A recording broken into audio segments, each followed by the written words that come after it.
In the UK, if something's 2,000 years old, it's behind glass in a museum.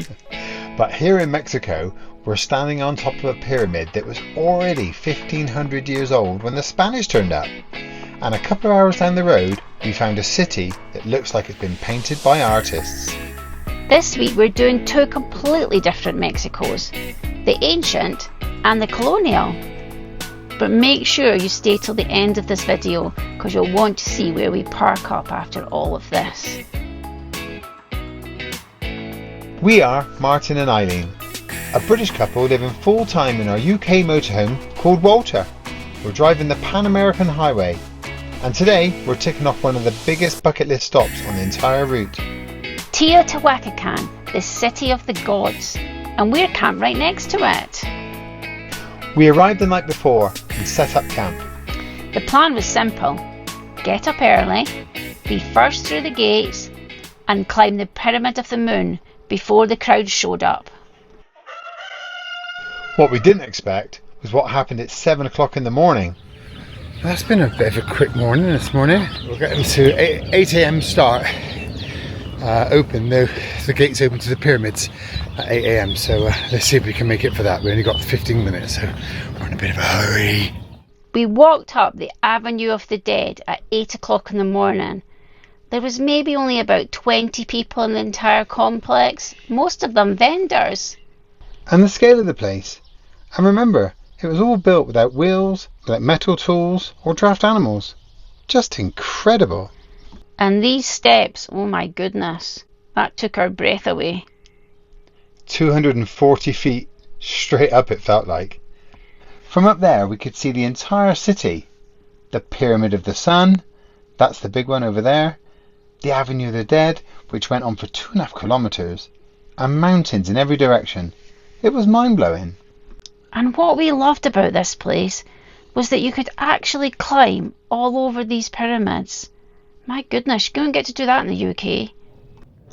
And the thing is, nobody actually knows who built it. The Aztecs found it already abandoned. They're the ones who called it Teotihuacan, the place where the gods were created. And they were just as mystified as we are about where it came from. This was the Pyramid of the Moon. And standing up here, you just didn't see the city, you actually felt it. Yeah, and we felt really small in this huge place. Yeah. We're sat right on the edge. We are here. We are sat right on the edge of this avenue. This avenue goes on for 5 kilometres all the way from north to south. It's quite incredible. This is good, isn't it? Yeah, it was amazing. I mean, we were first in the queue really, and it was so nice to be here before anybody else came.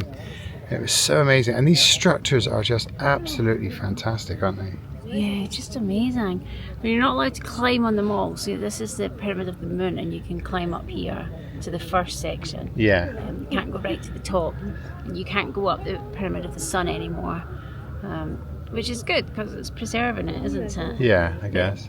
But this is lovely. It's a beautiful day. Still some balloons in there, and you can see for miles. You really can. I love the shadow on that moon pyramid there. Yeah. See how it's that shadow from the Yeah. West side? That's the west side. They're so sharp, aren't they? The lines are so square. Yeah, it's incredible. I mean, it's a feat of engineering that they've put this together.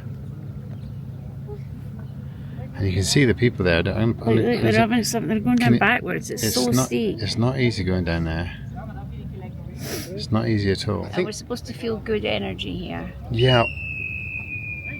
All right, mate. He's blowing his whistle. He's blowing his whistle. I think we're lucky today because I don't think we're not doing any Scottish sacrifices. Scottish sacrifices. Is that okay? Oh, is that a bit racist? Well, because you're the only Scots. You're the only Scots here. What are you saying that for? Because you're Scottish. I don't want to say English. Okay, let's talk about what else is here. Because the pyramids are what everyone really comes for. But the detailed work in the temples around the site. Oh my goodness, the carvings, the colours that are still here after 1,500 years. How's that possible? Watch your head. Yeah. There are murals of jaguars, Feathered serpents, priests in full regalia, and you're just wandering past them. What gets me is we still don't really understand who these people were. There's no writings, no records, just a city they left behind. That's what's really quite interesting. If you think I'm turning into a bit of a history nerd, leave me a comment and tell me if I should get some help. We are in the middle of this palace. It's amazing. And I'm not going to try and say the name in Mexican because it's very difficult. But it means butterfly, and it's absolutely incredible. I've got to try and imagine what it was like when all the colours were here, because it was just, you see the carvings, but it was so bright colours. Yeah, absolutely amazing. So before the site completely filled up, we headed down to get a better look at the Pyramid of the Sun. The Pyramid of the Sun is one of the largest pyramids in the world. It's about 246 feet tall, making it just a bit smaller than the Great Pyramid of Giza.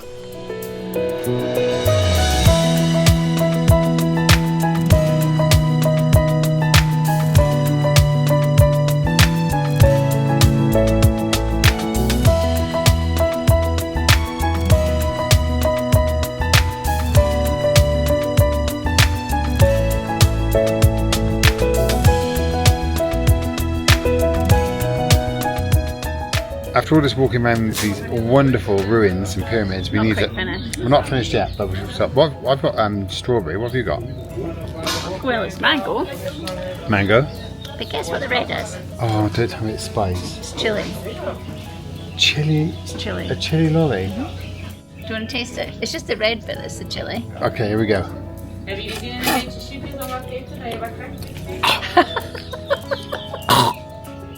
Chili in a lolly? That is sacrilege. That is awful. Oh, that is the worst thing ever. Oh, it's really hot. It's really spicy. Yeah, the mango's really nice, but it's... Oh. And this was why we got here at 8 o'clock this morning. You can see this whole plaza really starts to fill up. And what we loved about our campsite... Every morning, hot air balloons launched right from outside the archaeological zone. From our campsite, we had front row seats.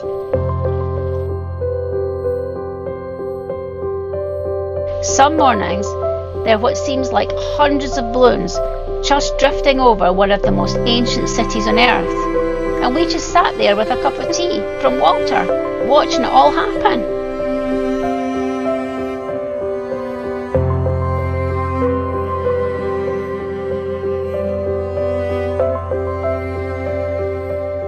Days after we filmed this video, a man opened fire from the top of the Pyramid of the Moon, exactly where we stood. Tragically, one tourist was killed, 13 people were injured, families on holiday, just like us. We debated whether to include this, whether it belonged in a travel video, but we felt it was the right and proper thing, just to say our thoughts are with the families affected. Well, as you regular subscribers will know, it's very rare we go on campsites, but this was a great little campsite, great little stop, really handy for walking into the pyramids, which we did yesterday, and it's been very quiet and clean and tidy. Leaving the ancient city of Teotihuacan behind, we set our sights on Puebla. It's a drive that takes you from the mysterious world of the Aztecs straight into some of the finest Spanish colonial architecture in Mexico. But Puebla isn't just beautiful facades and grand cathedrals. We're hunting down authentic, real hidden gems that we've got on a little walking tour. But first, fuel. Diesel, diesel, diesel! There is, amigo. The thing is, in Mexico, they fill it up for you, which is always a thing. You know, we'd never have that at home. It's very weird. But this one's 28, so that's good. Oh, look, there's a market there. Must be a Monday market. Should we stop? Wow, this is huge. Yeah, come on, let's stop. Let's have a little Well, look. they're selling animals and everything. We don't need any live chickens. Okay, let's stop. Let's see if we get some bargains. Well, at least some lunch. Some lunch, some bargains.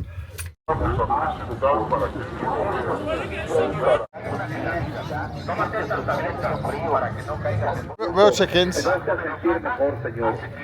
you want one? Or some sheep? Here's my favourite bit.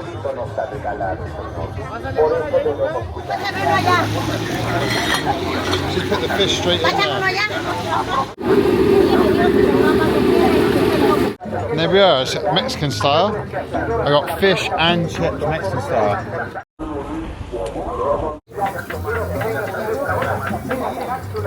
Oh.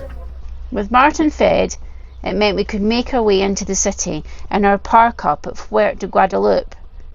Let's hope we have a peaceful night before our big walking day tomorrow. Morning campers, we're just about to go on a walk into Puebla.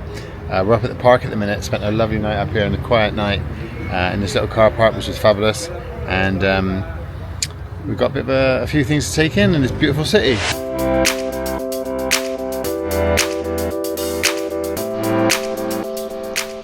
Our first stop is the vibrant neighbourhood called Las Sapos. It's packed full of colourful murals which just seem to leap off the walls.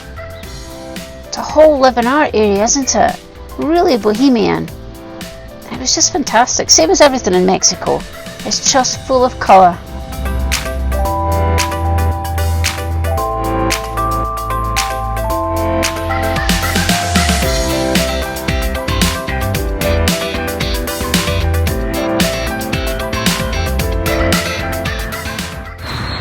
So in 1915, they discovered 6 miles of tunnels under Puebla, and they're still getting discovered. Some of them you can go in and have a look about, and I think there's some artifacts. This one's blocked off as we can see, but yeah, it looks. I think it was for the revolution. Yeah. But they're only just been discovered. Wow. Puebla is famous for Talavera pottery, the hand-painted tiles that we see everywhere. And when we get to the market, it's like walking into a painting.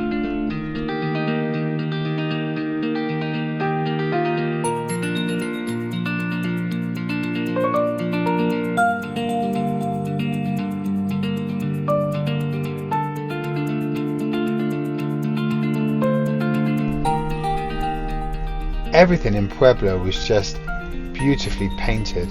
Amazing, vibrant colours. Everywhere you look, the shops, the houses, just glorious.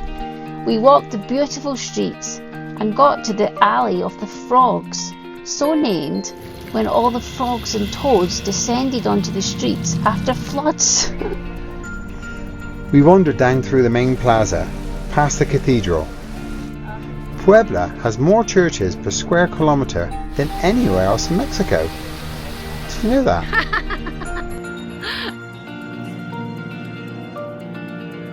But the thing that generally stopped us in our tracks was this. The Biblioteca Palafoxiana, the oldest public library in the Americas, built in 1646. And just look at it. It was something out of Harry Potter. 3 stores of dark wood, leather-bound books, and they just let you walk in.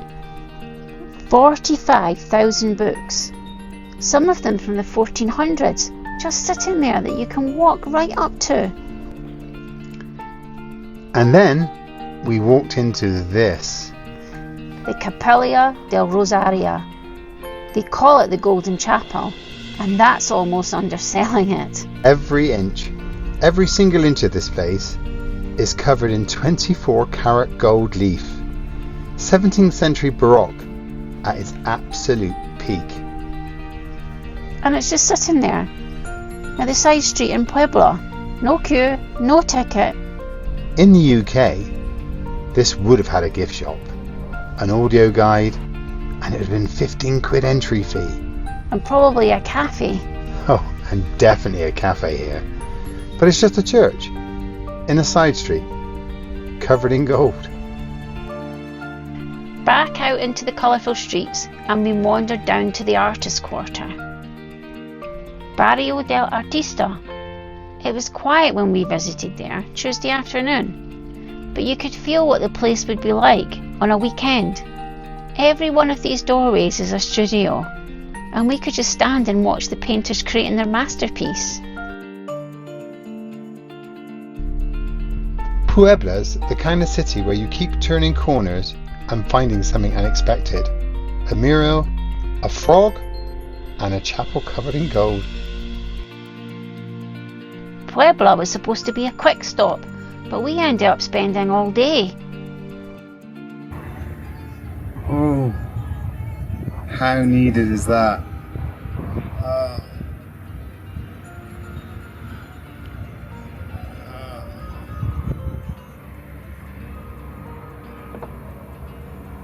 Cheers. So we've gone from the ancient city of the gods to one of Mexico's most beautiful colonial cities. But next, we're heading for somewhere that generally made us nervous. We're driving Walter towards an active volcano. That's not a cloud, that's a volcano doing volcano things, and we were right beside it. And then we watched one of the best sunrises ever. Petrified waterfalls, natural infinity pools, and us right in the middle of it. But that's for next time. Thanks for watching. Bye. Bye.